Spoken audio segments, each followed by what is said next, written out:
Assalamualaikum warahmatullahi wabarakatuh. Perkenalkan, nama saya Arisanti Kamila dari Fisioterapi 2020. Di sini saya akan menjelaskan dan mempraktikkan cara RJP. Sebelumnya saya akan menjelaskan apa itu RJP. RJP adalah resusitasi jantung paru. Itu diberikan di mana korban yang sudah tidak lagi bernafas atau sudah tidak lagi teraba nadinya. Tetapi kalian jangan buru-buru menyimpulkan bahwa korban ini sudah meninggal ya teman-teman, karena gerakan jantung kita itu ada dua. Yang pertama itu adalah gerakan sinus. Gerakan sinus adalah gerakan yang memompa. Jadi itu gerakannya benar-benar yang kayak, jadi gerakannya itu benar-benar memompa darah kita. Tetapi kalau vibrasi, gerakannya cuma bergetar dan itu tidak bisa memompa darah kita. Makanya di saat jantung kita vibrasi, nadi kita sudah tidak lagi teraba. Nah, ini adalah tata cara RJP. RJP dilakukan melalui langkah-langkah DRCAB. Yang pertama adalah danger. Nah, kita itu harus memastikan bahwa korban tidak lagi dalam keadaan berbahaya atau ada benda-benda yang di benda-benda sekitar korban yang bisa membahayakan korban bisa segera disingkirkan. Lalu yang kedua adalah call for help. Jadi kalian harus meminta tolong kepada sekitar agar cepat memanggil ambulan. Yang ketiga adalah cek respon. Nah, cek respon ini dibagi menjadi 3 lagi ya teman-teman. Yang pertama adalah cek respon panggil dengan cara memanggil, Mbak, bisa mendengar suara saya, Mbak? Nah, yang kedua adalah respon sentuh dengan cara menepuk-nepuk bagian pundak atau bagian pipinya dengan cara, Mbak, bisa mendengar suara saya, Mbak? Yang ketiga adalah respon nyeri.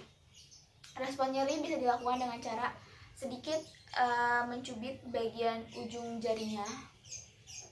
Kalau misalkan tidak ada responnya, kita melakukan circulation atau mengecek nadinya di bagian leher atau di bagian pergelangan tangannya.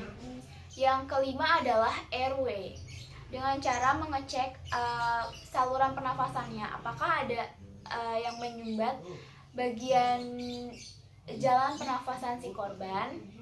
Lalu yang keenam adalah breathing. Kita harus melihat hembusan nafas korban sambil melihat pergerakan dada korban, apakah dada korban bergerak turun naik dengan cara menempelkan kuping kita di dekat hidungnya sambil melihat ya apakah ada pergerakan.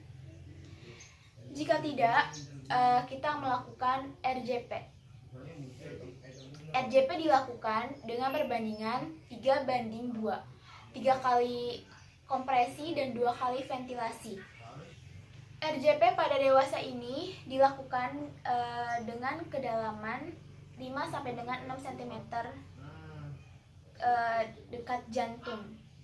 Pertama-tama, kita harus meletakkan korban di bagian yang datar. Lalu kita berdiri tapi kaki agak terbuka. Lalu kita melakukan RJP itu di mid sternum. Jadi di tengah-tengah tulang dada ya teman-teman. Dan caranya seperti ini. Boleh tangan kanan, tangan kiri yang di atas sesuai kenyamanan Anda aja. Lalu melakukan kompresi 30 kali dan 2 kali ventilasi sebanyak 5 siklus. Ini ya. 1, 2, 3, 4, 5, 6, 7, 8, 9, 10. 1, 2, 3, 4, 5, 6, 7, 8, 9, 10. 1, 2, 3, 4, 5, 6, 7, 8, 9, 10.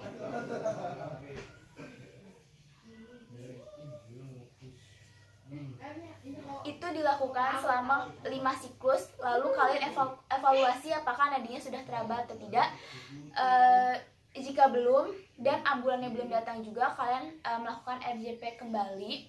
Jika ambulan sudah datang, cepat-cepat bawa ke rumah sakit. Terima kasih, sekian dari saya. Wassalamualaikum warahmatullahi wabarakatuh.